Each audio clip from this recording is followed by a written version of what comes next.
Hi there, and thank you for tuning in to Matthew's List, the end of the month recap of the best gear, gadgets, and technology that you absolutely have to be up to date with for the following month. This month is no different. It is the month of April, so let's get the ball rolling with our first company.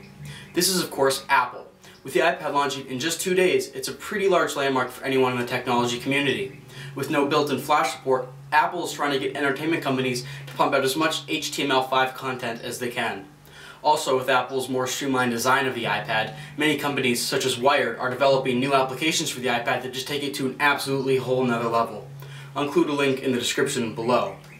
You should also be scouting for iPhone price drops it's either this month or the 2 months after it, May or June. Especially with the iPhone 3GS being released about the same time last year, you should expect either a model refresh, a significant price drop, or a carrier switch. Now I know that's been rumored ever since iPhone came out, but these 3 months are going to be very, very tense for it.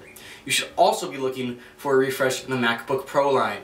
With no refresh for the past 130 something odd days, it's definitely shown in the past that this is about the time that Apple will be rolling out a new product.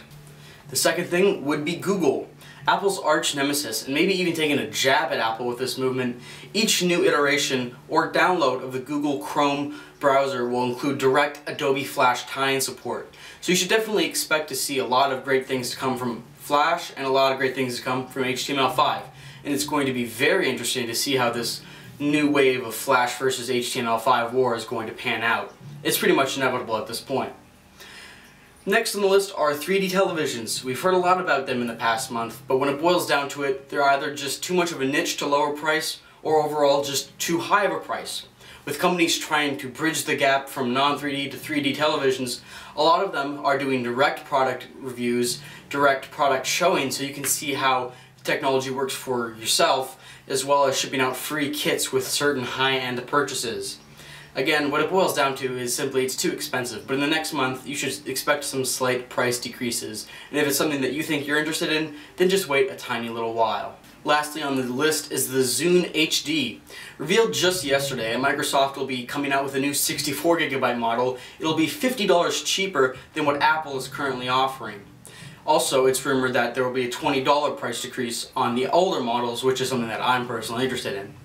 So, to recap, you should be on the lookout for the Flash versus HTML5 war. It's going to begin very soon because as Apple tries to bridge the gap with HTML5, Google is trying to retain Flash's currently high-held spot. Next will be 3D TVs. Keep your eyes peeled for some significant price drops in the near future, and if it's something that you're interested in, just wait a tiny little bit longer. I bet some great things are going to come within the next 2 to 3 months.